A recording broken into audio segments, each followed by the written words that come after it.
بسم اللہ الرحمن الرحیم۔ آج ہمارا طریقۃ العصریہ اول حصے کا سبق نمبر 2 ہے، اور الدرس الاول پہلا سبق، یعنی پہلے سبق کا پہلے جو درس ہے اس کا دوسرا نمبر سبق شروع ہے انشاءاللہ۔ پہلے سبق میں تقریباً 3 سے 4 دروس ہوں گے، اسباق ہوں گے۔ تو آج کے درس میں ہم کتاب، قلم اور حاضہ کے بارے میں پڑھیں گے۔ کتاب ایک کتاب کو کہتے ہیں، قلم ایک قلم کو کہتے ہیں، اور حاضہ کا معنی ہے یہ۔ اس سے پہلے والے درس میں ہم نے خوب تفصیل سے سمجھایا تھا۔ حاضہ کا معنی ہے یہ، حاضہ یہ، حاضہ یہ، حاضہ یہ۔ اب کتابن کا معنی ہے کتاب یا ایک کتاب۔ اس تنوین کی وجہ سے ہم کہتے ہیں ایک کتاب۔ تنوین 2 زبر 2 زیر 2 پیش کو کہتے ہیں۔ کتابن ہے کتابن، کتابن کا معنی ہے کتاب، یا میں نے بریکٹ میں لکھا ہے ایک کتاب۔ کتابن ایک کتاب، کتابن ایک کتاب۔ قلمن ایک قلم، قلمن ایک قلم، قلمن ایک قلم۔ حاضہ کا معنی ہے یہ، حاضہ کا معنی ہے یہ، اور اس حاضہ کا نام ہے اسم اشارہ۔ حاضہ کا نام ہے اسم اشارہ۔ حاضہ کا نام کیا ہے؟ اسم اشارہ۔ اب اس کتاب قلم کے ساتھ ہم حاضہ لگاتے ہیں، کتاب اور قلم کے ساتھ ہم حاضہ لگاتے ہیں۔ حاضہ کتابن، حاضہ کتابن، تنوین ہے، ہم لکھنے میں تنوین کو لکھیں گے، لیکن عرب لوگ کہتے ہیں حاضہ کتاب، حاضہ کتاب، با کو آخری حرف کو ساکن کرتے ہیں، آخری حرف کو ساکن عرب پڑھتے ہیں۔ حاضہ کتاب یہ ایک کتاب ہے، حاضہ کتاب یہ ایک کتاب ہے۔ ایک ہم اس لیے کہتے ہیں کتابن، جس پر تنوین ہو، جس لفظ کے آخری حرف پر تنوین ہو تو اس کے ساتھ ہم ایک یا کچھ یا کوئی لگائیں گے، ایک یا کچھ یا کوئی، یہ ہم اس کے ساتھ لگائیں گے۔ حاضہ کتاب یہ ایک کتاب ہے، حاضہ کتاب یہ ایک کتاب ہے، حاضہ کتاب یہ ایک کتاب ہے۔ حاضہ قلم، حاضہ قلم یہ ایک قلم ہے، حاضہ قلم یہ ایک قلم ہے، حاضہ قلم یہ ایک قلم ہے۔ حاضہ ورق، ورقن ہے، ورقن، لیکن ہم اس کو آخری حرف کو ساکن پڑھیں گے۔ حاضہ قلم، حاضہ قلم، حاضہ قلم۔ حاضہ ورق، حاضہ ورق، حاضہ ورق یہ ایک صفحہ ہے، صفحہ۔ کتاب کا جو صفحہ ہوتا ہے نا، کتاب جتنی بھی کتابیں ہیں یا کوئی صفحہ ہوتا ہے، صفحہ صاف صفحہ ہوتا ہے یا لکائی والا جو صفحہ ہوتا ہے، اس کو عربی میں ورق کہتے ہیں، ورق۔ حاضہ ورق یہ ایک صفحہ ہے، حاضہ ورق یہ ایک صفحہ ہے۔ اس کے ساتھ ہم ایک لگا لیں گے، یہ ایک صفحہ، یہ ایک صفحہ ہے۔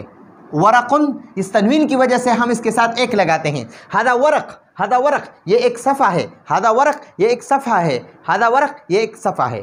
تو اس کتاب قلم کے ساتھ ہم نے حاضہ لگا لیا، تو ہر چیز کے ساتھ حاضہ لگاؤ، ہر چیز کے ساتھ۔ حاضہ قلم، حاضہ سبورہ، حاضہ جدار، حاضہ ادھر ہم نے لگایا ہے، نیچے مثالوں میں ہم نے لگایا ہے۔ اب ہم پڑھیں گے ما حاضہ۔ ما کا معنی ہے کیا، ما کا معنی ہے کیا۔ ما حاضہ یہ کیا ہے، ما حاضہ یہ کیا ہے، ما حاضہ یہ کیا ہے۔ ادھر میں نے بریکٹ میں لکھا ہے، یہ ما حاضہ مذکر غیر ذوی العقول کے لیے، غیر ذوی العقول کے لیے استعمال ہوتا ہے۔ ما حاضہ، ما حاضہ یہ کیا ہے۔ دیکھو، غیر ذوی العقول کسے کہتے ہیں؟ جس کے عقل نہ ہو، جن چیزوں کے جو ہے نا عقل نہ ہو، تو اس کو غیر ذوی العقول، یعنی غیر عقل والے۔ غیر ذوی العقول کا معنی ہے غیر عقل والے، یعنی جس کے بھی عقل نہ ہو اس کو غیر ذوی العقول کہتے ہیں۔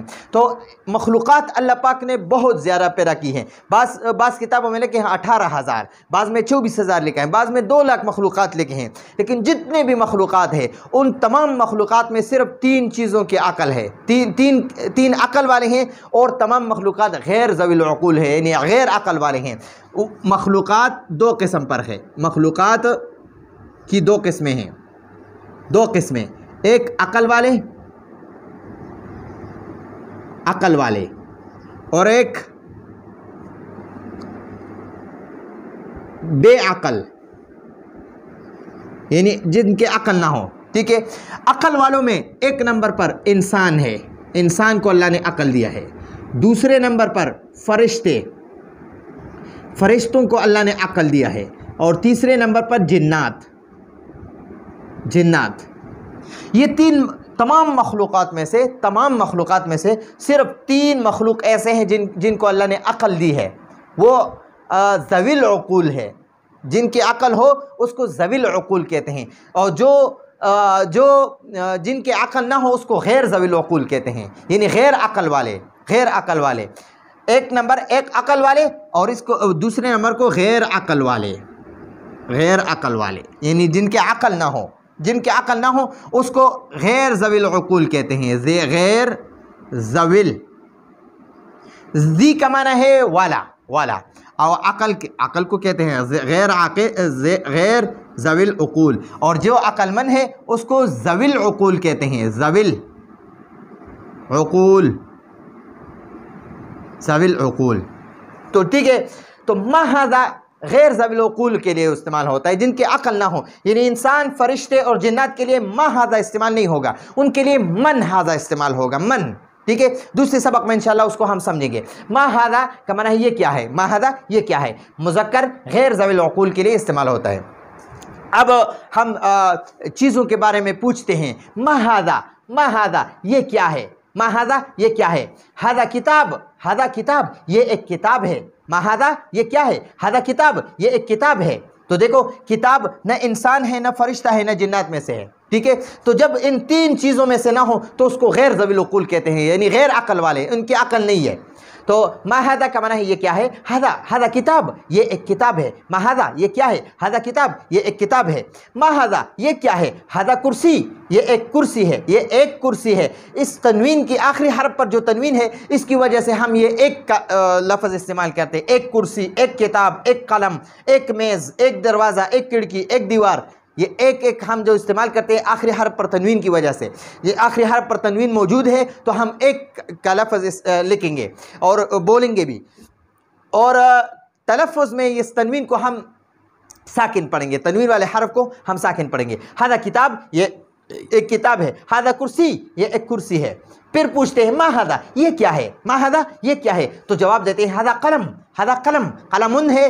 ہم پڑھیں گے ھذا قلم یہ ایک قلم ہے. ھذا قلم یہ ایک قلم ہے. ما ھذا یہ کیا ہے، ھذا مکتب یہ ایک میز یا تپائی ہے. تپائی وہ چھوٹی سی میز کو کہتے ہیں. ٹھیک ہے، مکتب چھوٹی سی میز، اور بڑے میز کو پھر دوسرا نام کہتے ہیں، آگے سبق میں آئے گا انشاءاللہ. ما ھذا یہ کیا ہے، ھذا مکتب یہ ایک میز یا تپائی ہے. یا ایسے پڑھے، ھذا مکتب یہ ایک میز ہے، ھذا مکتب یہ ایک تپائی ہے. ما ھذا یہ کیا ہے، ھذا باب بابن ہے، لیکن ہم پڑھیں گے ھذا باب، آخری حرف کو ساکن پڑھیں گے. یہ ایک دروازہ ہے. ھذا باب یہ ایک دروازہ ہے. ھذا باب یہ ایک دروازہ ہے. ما ھذا یہ کیا ہے، ھذا شباک یہ ایک کھڑکی ہے. ھذا شباک یہ ایک کھڑکی ہے. شباکن ہے، لیکن ہم آخری حرف کو ساکن پڑھیں گے. ھذا شباک یہ ایک کھڑکی ہے. ھذا شباک یہ ایک کھڑکی ہے. ما ھذا یہ کیا ہے، ھذا جدار یہ ایک دیوار ہے. ھذا جدار یہ ایک دیوار ہے. ھذا جدار یہ ایک دیوار ہے. تو اس تنوین کی وجہ سے، آخری حرف پر تنوین کی وجہ سے ہم ایک دیوار، ایک کھڑکی، ایک دروازہ، ایک میز، ایک قلم، ایک کرسی، ایک کتاب پڑھیں گے. ٹھیک ہے، لیکن اس آخری حرف پر تنوین تو لکھیں گے، لیکن پڑھنے میں آخری حرف کو ہم ساکن پڑھیں گے. ٹھیک ہے جی. تو یہ طریقۃ العصریہ اول حصے کا جو ہے نا دوسرا سبق ہے. تو آنے والے درس تک ہم اجازت چاہتے ہیں. ھذا هو المرام واللہ اعلم بحقیقت الکلام.